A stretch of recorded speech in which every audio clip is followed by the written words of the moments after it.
want to talk about perseverance this morning because I think it's foreign to a lot of our culture, and it's yet of great value to the Lord and great value in the kingdom. And I'm also, Joel spoke at prayer meeting about Genesis 32, and the Lord just began unpacking it. So I'm also going to talk about it from Genesis 32. And some of these things are things Joel shared on Wednesday night, but I felt like just wanted to dig into them a little bit longer. So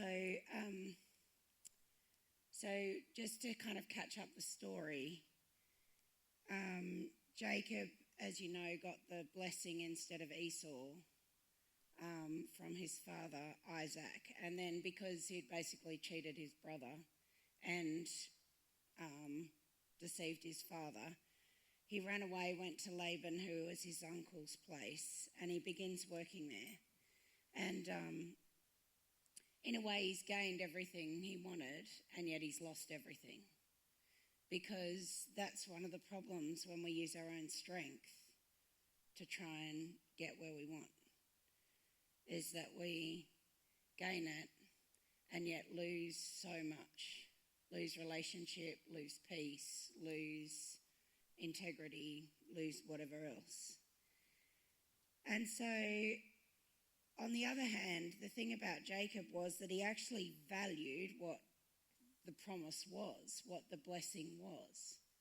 And that was something that God really loved about Jacob, was that he understood the value of the promises of God, the value of the blessings of God.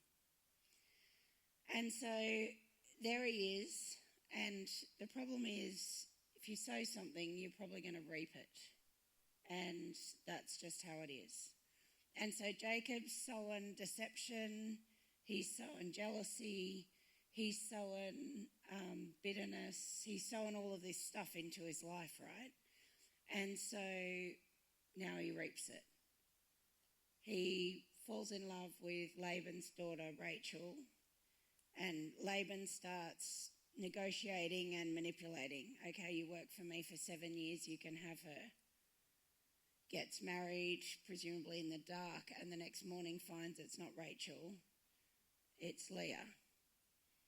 And so he's angry with Laban, who says, oh, well, work another 7 years for me and you can have Rachel.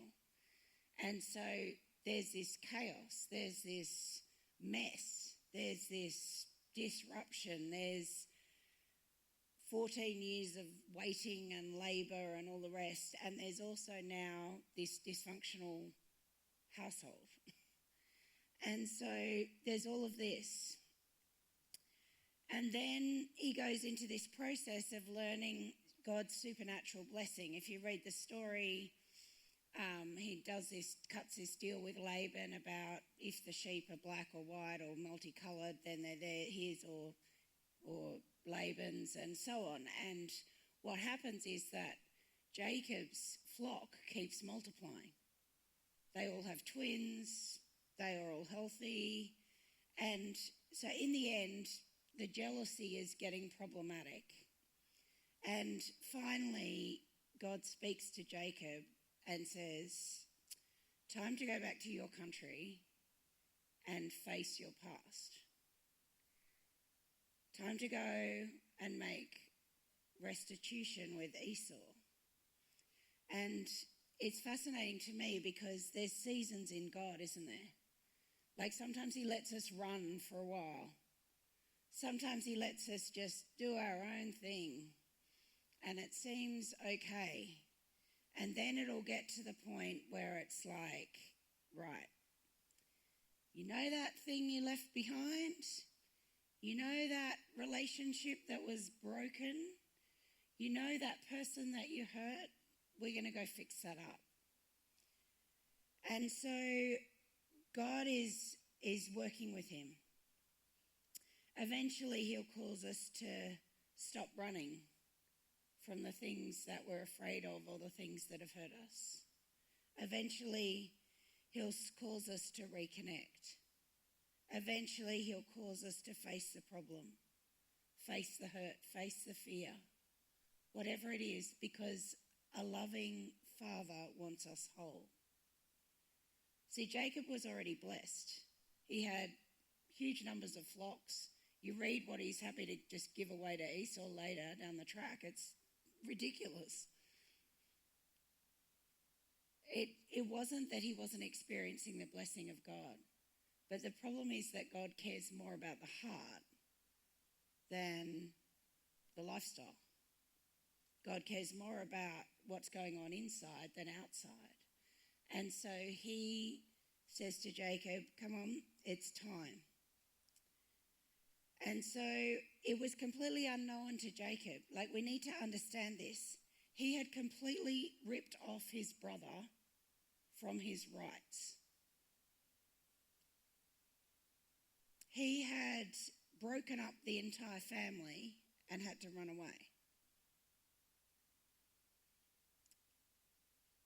And probably close to 40 years had gone by. And sometimes time heals, sometimes it just makes bitterness worse. And he doesn't know what he's going to face when he faces Esau. And so he packs up all his stuff, all his herds, his large family, and he takes off because he doesn't want to discuss it with Laban. And in the end, Laban chases him down and says, listen, what the heck are you doing? Where are you going with my daughters? And so he says, I'm going. And so Laban creates this situation where he sets up this memorial before Jacob's God.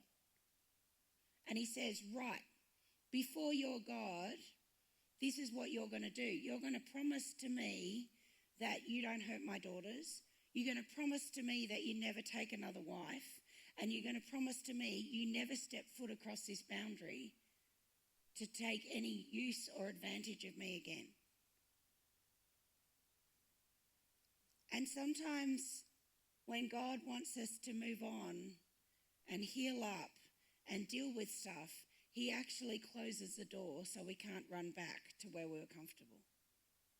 He actually makes it. And that's what Laban's doing here with God. He's like, right, you don't get to come back here with your flocks. If that all goes bad, there is no plan B. Imagine how Jacob is feeling. All of us have done stuff that we wish we hadn't done, correct? And that feeling of, I need to go fix it. And this was actually about my choices and needing God to restore them.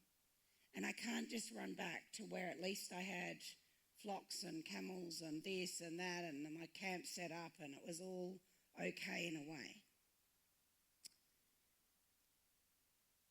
And so it says in Genesis 32 verse 1, so Jacob goes on his way and the angels of God met him. When Jacob saw them, he said, this is God's camp.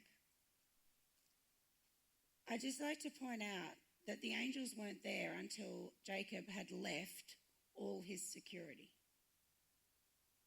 They didn't show up when he was thinking about, should I leave? Should I really go and see Esau? They didn't show up when Laban's hassling him. When he'd left everything, he was on his way. There was no return. The angels show up. And so often, it's when we actually step beyond where we can just run back from with God that he begins to just confirm his presence with us. He begins to provide whatever's needed. And to Jacob, it was angelic help. And so he's still terrified. And we know he's terrified because he starts clinging at straws. The first thing he does is he's like, right, he gets his servants and sends the messengers and he sends them out and he goes, go and speak to Esau, find Esau and tell him that I'm coming and I've actually got lots of good stuff to give him. Like, it's kind of stupid, right? This guy probably wants to kill him, and he's like, tell him he can have a few camels. Tell him I've got some sheep for him. And so they go and tell Esau that Jacob's got all this wealth that he's happy to give him. And they come back with this message. Esau's coming and he's got 400 men.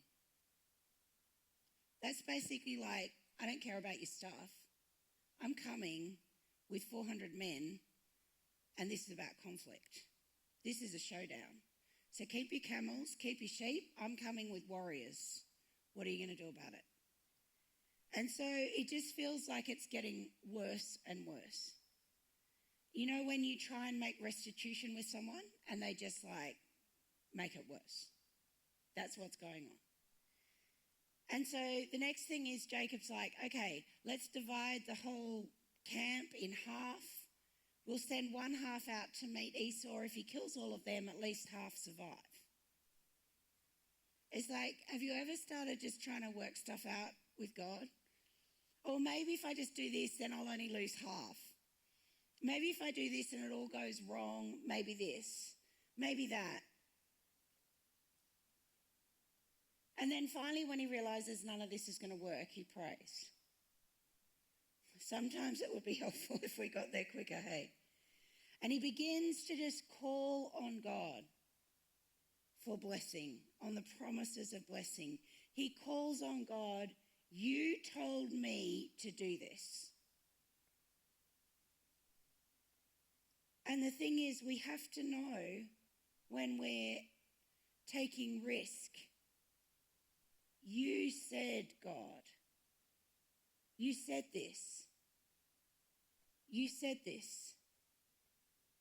You asked me to do this. This is what's in your word.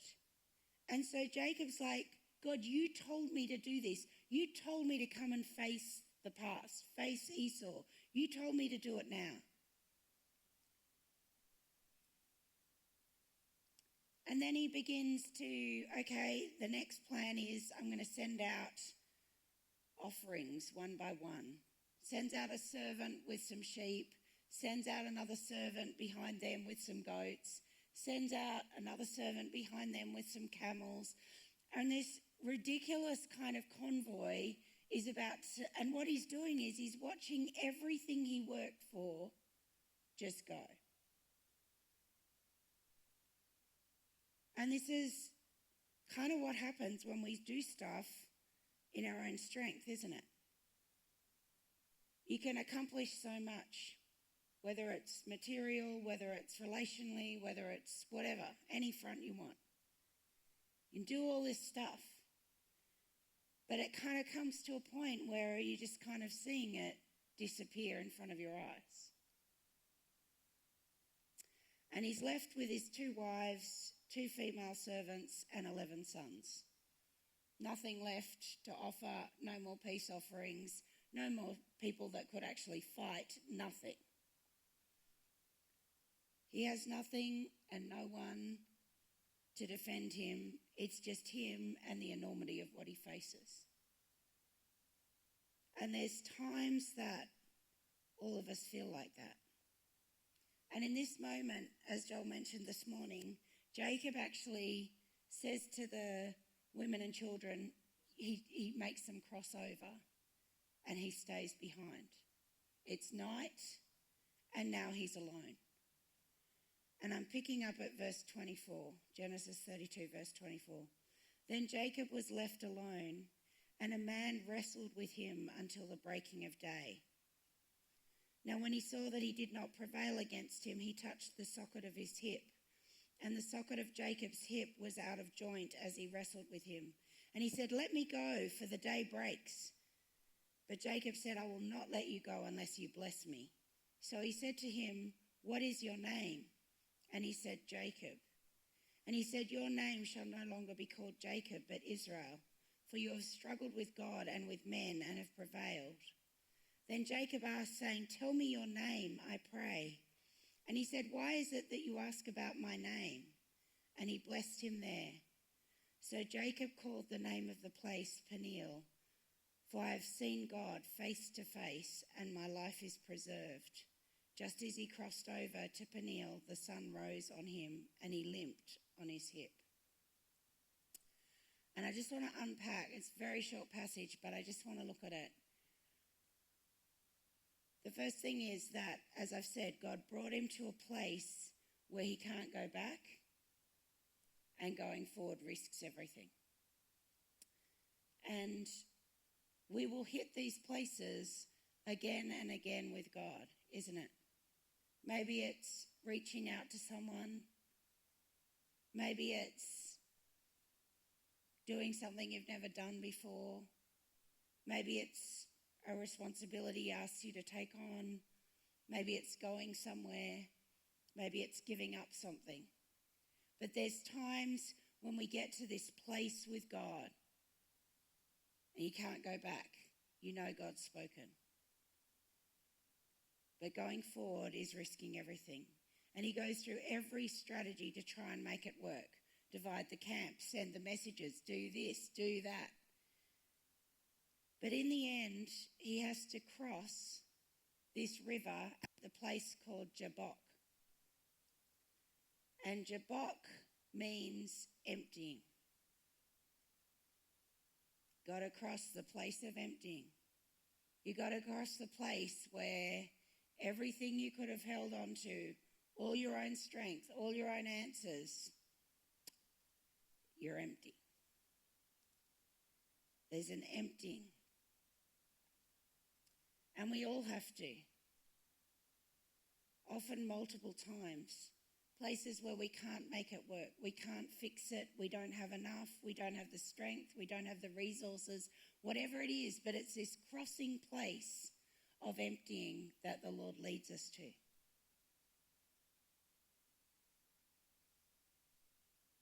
Do you remember Peter? He'd said hours before, everyone else can fail, God. I will never fail you. I will follow you even to the cross. And within hours, he's empty of his own strength, his own resolve, his own willpower, and he's denied Jesus multiple times. He had to be emptied. Paul, multiple times, had to be emptied of knowing his own strength, his own wisdom, his own learning. He had to be emptied even of his own drivenness in missions.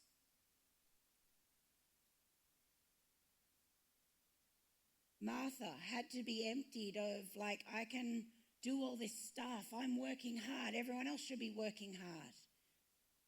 She had to be emptied until she learned, you go to Jesus. You talk to Jesus. You prioritize Jesus. Zechariah had to be emptied of his own unbelief and not understanding how it could possibly be that Elizabeth would bear a child. He had to be silenced for months. He was emptied. Mary had to be emptied.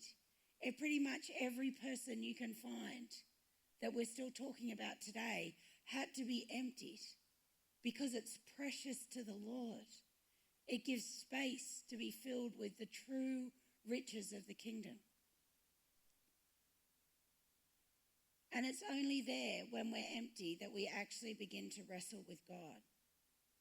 It's only there that we really grip onto God and go, unless you get me breakthrough, unless you show up, unless you are what you promised, it's all over. It's there that the wrestle begins. Before that, Jacob's just asking for help. Bless me, help me, this, that. He's not asking for blessing and help now. He has got hold of God. And he's wrestling and he's like, I am not letting you go because all I have is you. All I have is you. And sometimes those places of wrestling feel really alone, don't they? Because it's usually you and God. It's usually the lonely place where you are holding on to something in God and pushing through. It happens in the night watches. It's hard to see. You're tired. It's distressing. It's stressful. You're empty. You're emptying. And then it's like now you're wrestling with the living God. It's not on your best day. It's on your worst day. It's on when you feel completely at the end of yourself. The wrestle begins.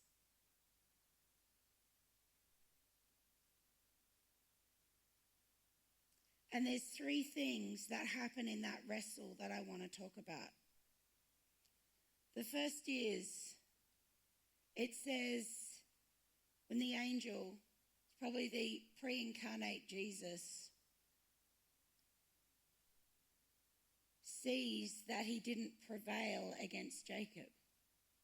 As Joel said earlier, it's an idiotic statement, isn't it? Like, obviously God can prevail against any one of us.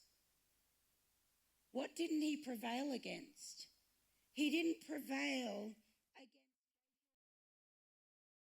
against Jacob's grip on God and going, I'm not letting go.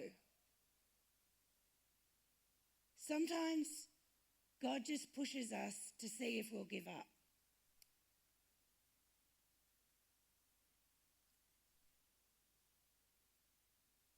I don't know about you, it's not my favorite characteristic of God, but it's beautiful and full of glory. I'll tell you why. I call it the provoking of God. All through the Bible, God is provoking people to push them into new realities. If he didn't provoke us, we'd just stay with what we knew before. He's seeing if we're ready for friendship with him, or we just want to be told the next thing to trundle off and do. He's provoking us to see if there's a cry within our hearts for more. Or we're just going to passively accept what happens. They're the options. See, he came to Abraham, turns up one fine afternoon and goes, I'm going to destroy a city. Didn't ask Abraham to come along, didn't ask his opinion. What's he doing? He's provoking Abraham. Is he just going to be like, oh, well, you're God, do whatever you want? Or is he going to go, but God, you are righteous, and there could be righteous people there. And he begins this intercession for the city that God just said, I'm going to destroy. He begins crying out. He begins arguing with God. He provokes Abraham into a whole new reality on the earth called intercession. He provokes Abraham into wrestling with God and changing what he was going to do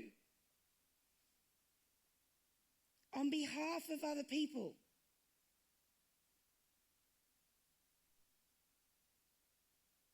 He told Moses, you know what? I'm done with these Israelites. I'll send an angel to take you into the promised land because I'm faithful, but I'm not going with you.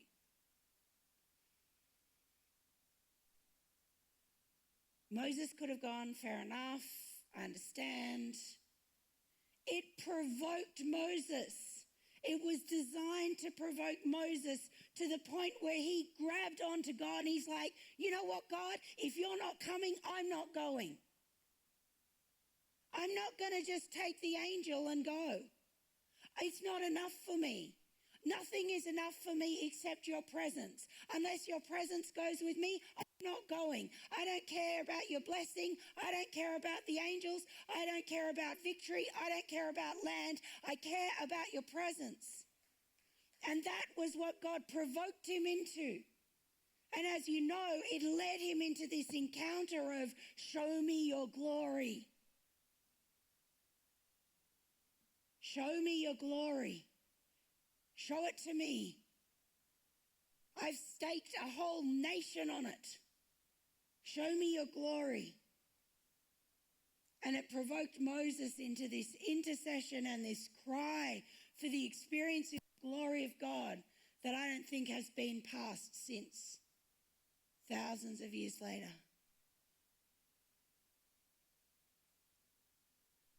If you remember the Syrophoenician mother, her daughter's possessed. She comes bravely to Jesus. She's crying out. She's making a spectacle. Imagine walking down Summer Street yelling after someone, "Help me, my daughter's demon possessed." Like, you've got to be either mad or desperate. Imagine it. Imagine that scene now. It was no different then. People are like, who is this freak? She wouldn't be quietened. She wouldn't be sent away. She's crying out. She's crying out. And then she finally gets Jesus to talk to her, and he goes, I can't heal your daughter because I'm sent to the Jews.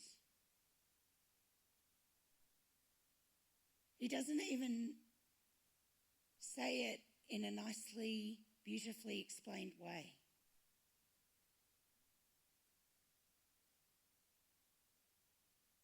What's he doing?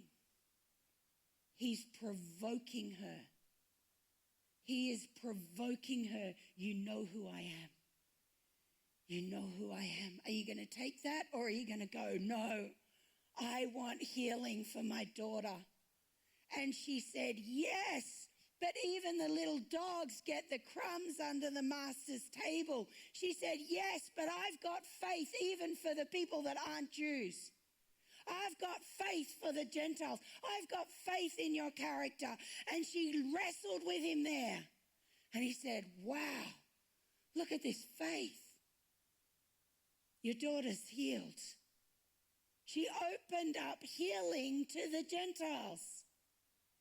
She opened up another dispensation because she wrestled with God. She allowed God to provoke her.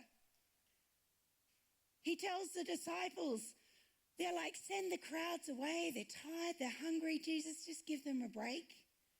Brackets, give us a break. What's Jesus do?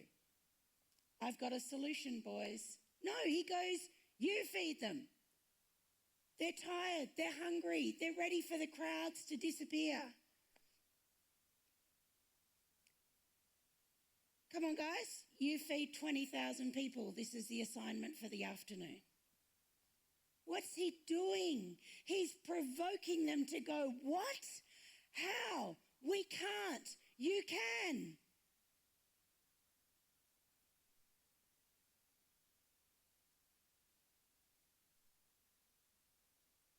He's provoking them into new realities of supernatural provision.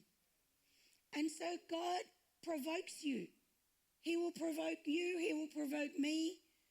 He will provoke us because of his mercy, because it takes us into maturity. It takes us into glory. It takes us into a supernatural encounter with him. No one raises up a child by always letting them win every game. Or you have a very weak child that has no resilience. You let them win some, you let them lose some. You let them fall over sometimes and get back up again. You let them have to figure out how to get out of the maze. You let them know how to wrestle with that trike to get it out of the mud. You let them. You go, come up here, and they have to figure out how to get up there. You provoke them as a parent all the time, and God will provoke us to strengthen us. To strengthen us into greatness. And I'm telling you, the wrestle is not nothing. You know, this is something I've learned in the last few years. The last rep counts. When you're trying to build muscle, if you did what you did yesterday, great, no problem. But you're not going to build any muscle. If you're just going to lift the same weights, okay, tired now, put it down, no problem. But you're not going to get any stronger. That last rep when you go, I can't do this. That last deadlift when you're like, body's screaming, going, don't do that, you can't. And you go, yes, I can.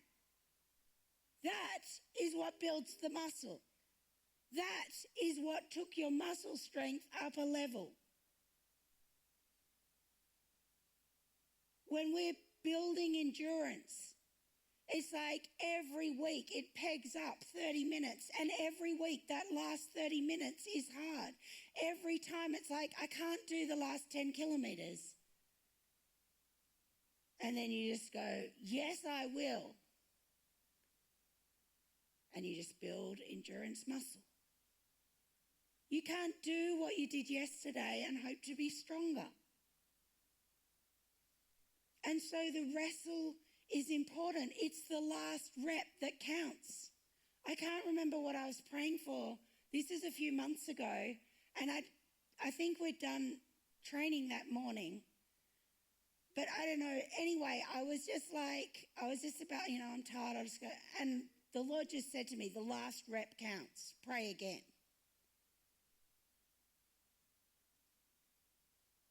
Prayed again. You know, when you're building muscle, there's micro tears that go on in the muscle fibers. And what happens is that actually, when they're repaired, they're stronger. That's how you build muscle. That's why it hurts.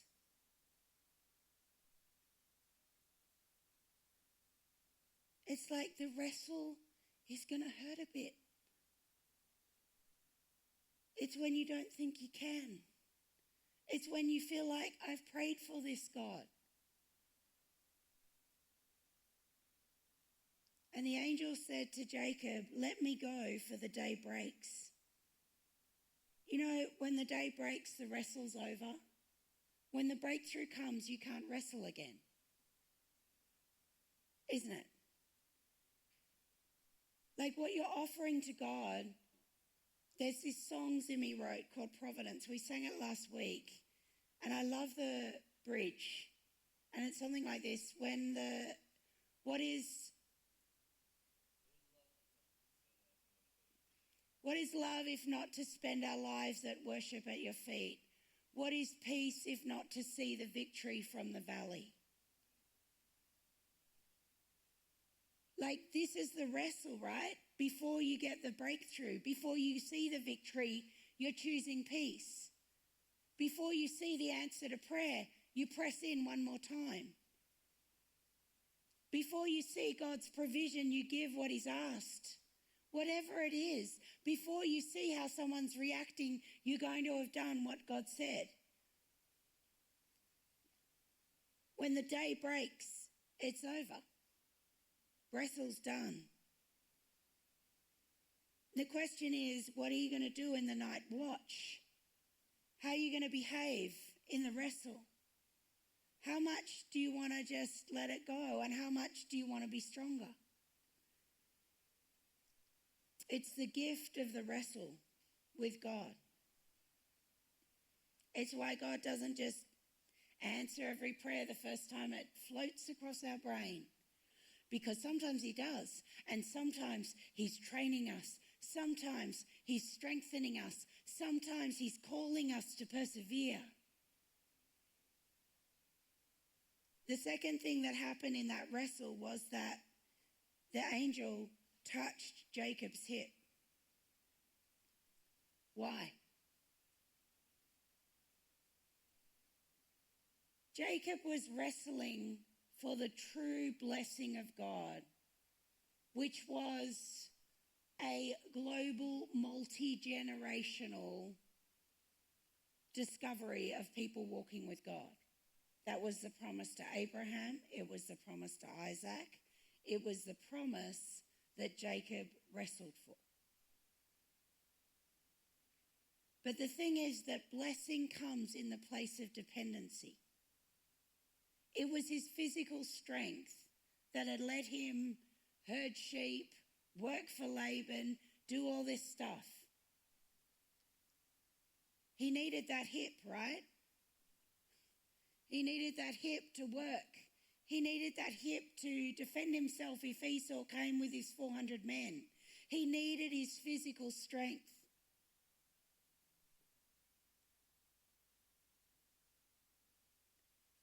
And God just said, you want dependency?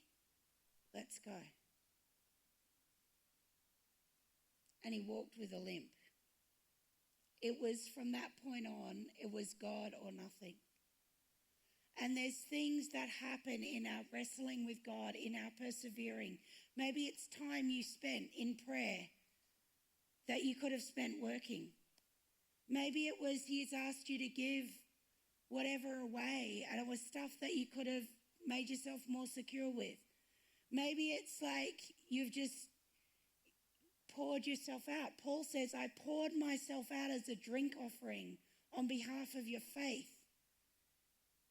Like whatever it is, it's like there's a cost. It's made you more dependent. And Jacob walked away with a limp, and it wasn't wrong. He was just more dependent on God. And if we want to live in the full inheritance of what God has for us, if we really want to go after the full promises over each of our lives, we're going to have to be willing for a greater dependency. Deep, deep dependency on God. Deep dependency on him. And few take it. This is why Jesus said the road's narrow. It's windy. It's uncertain. It's not road mapped often. It's not this big highway with tuck shops along the way. It's a narrow path. Don't even know if you can get through at some points. But it's deep, deep dependency. And the third thing that happened in this wrestle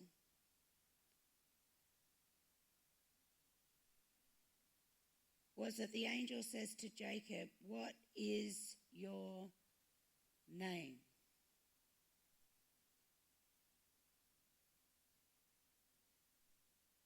Why? Like God knew his name.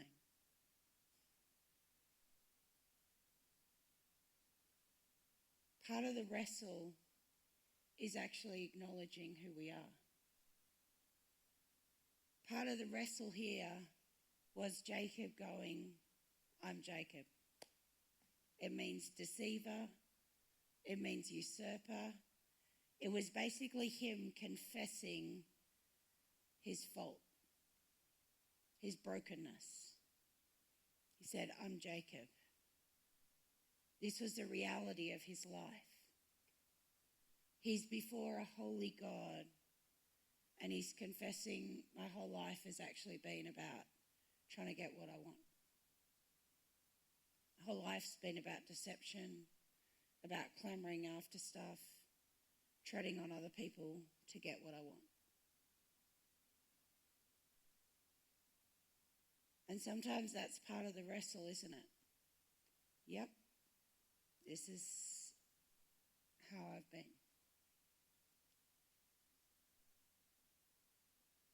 And the thing is that God doesn't go, well, you're a fool. He doesn't say, idiot, get away from me. He never does.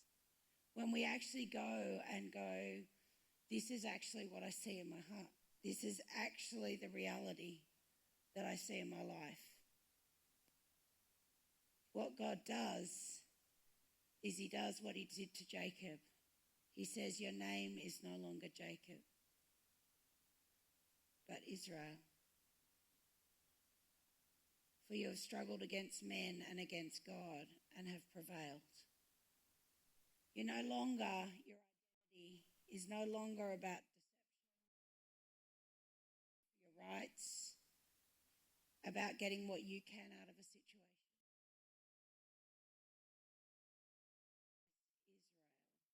which means God prevails. God has might. God has capacity.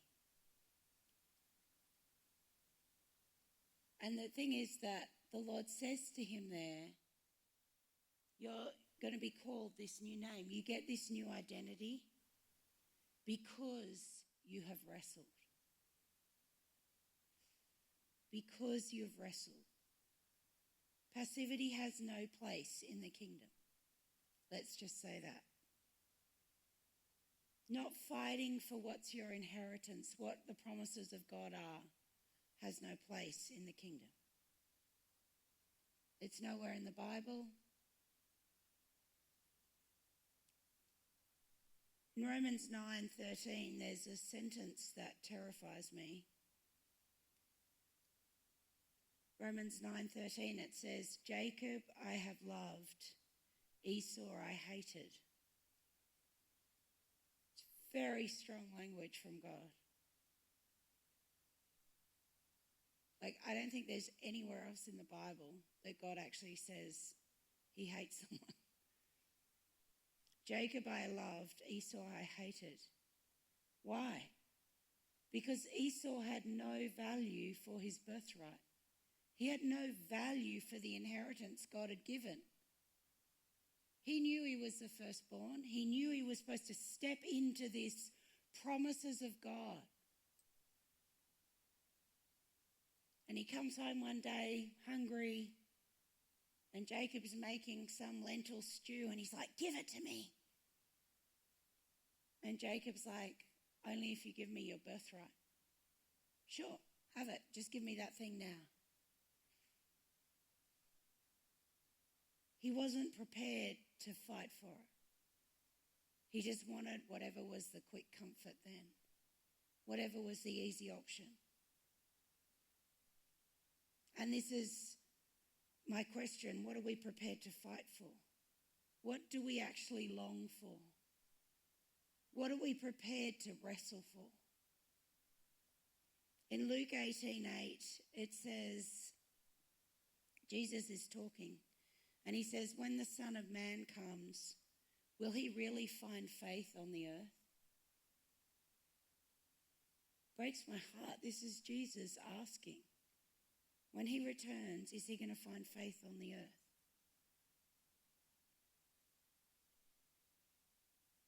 This question is the conclusion of a parable. It's the conclusion, it's the end line of a parable on the persistent widow talking about persevering prayer.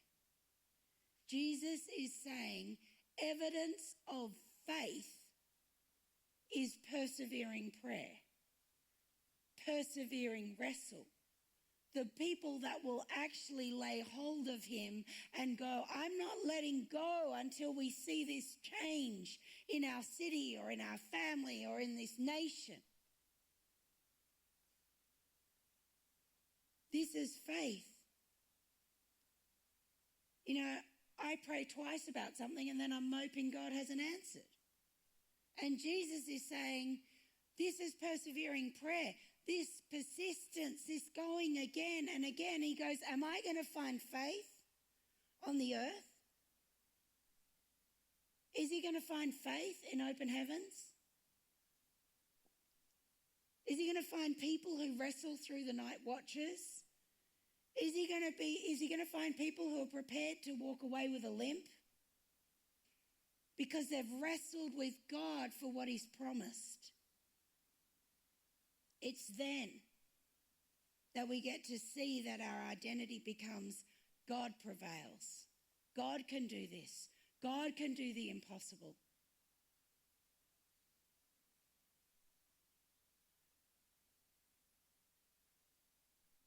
It's not that this doesn't work.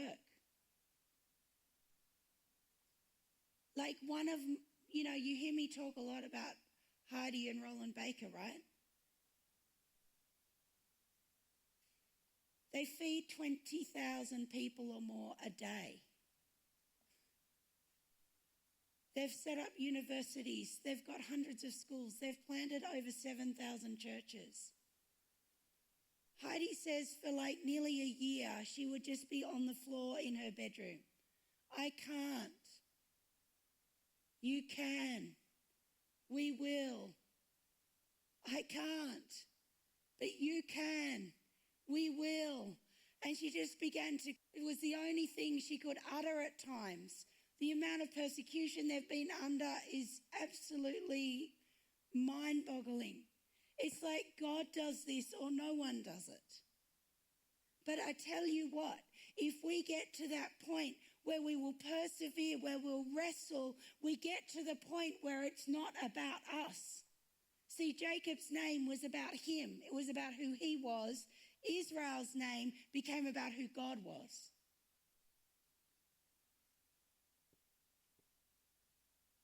His identity changed from his own weakness, his own brokenness, his own shortcomings, him, to this is who God is.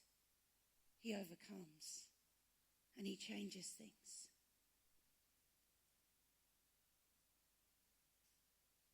And Jacob called the place Peniel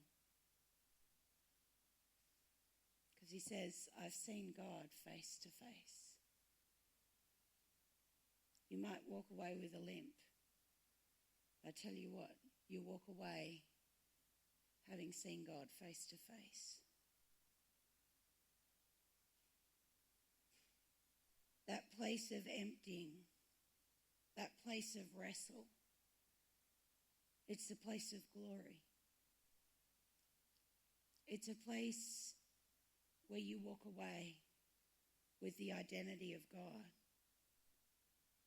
It's a place where you walk away having met with him face to face, having conversed with him. We need to value perseverance. We need to value and treasure the places of wrestle. We can't design them ourselves. We can't switch them on. God led him there. And he leads each of us to those places, those holy places, face to face with him.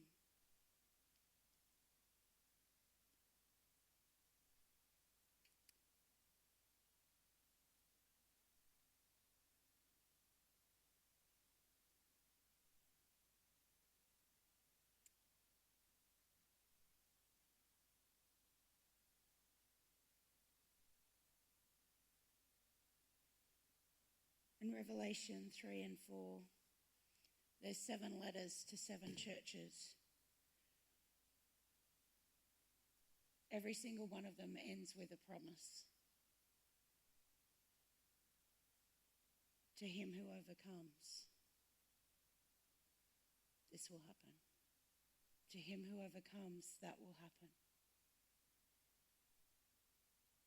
Because there's so much attached to that willingness to be emptied and to fight, to overcome, to push through, to press in. We're overcoming pride that doesn't want to pass through the place of emptying. We're overcoming independence and self-sufficiency that doesn't want to wrestle if we end up with a limp.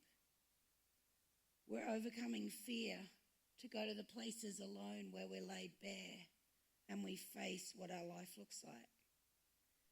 We're overcoming passivity that just accepts what it is. We're learning to arise, people. We're learning to arise strong, free, with big lives. Just going to end with Hebrews 12. It says, let us lay aside every weight and the sin which so easily ensnares us, and let us run with endurance the race that is set before us, looking unto Jesus, the author and finisher of our faith, who for the joy that was set before him endured the cross, despising the shame, and is sat down at the right hand of the throne of God. Set your eyes on him. Set your eyes on him. Let's run. Let's run our race. Let's cross those fords of Jabbok. Let's lay hold of the promises that God has given to us. Father, may you find faith here. May you find people who wrestle, people who persevere, people who love the promises enough to lay hold of you and say, I won't let you go till you bless us to enter in. We love you, God. Make us strong in your might,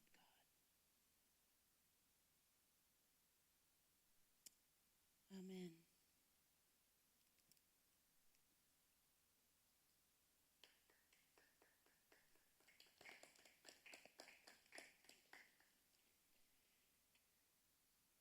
If anyone would like prayer,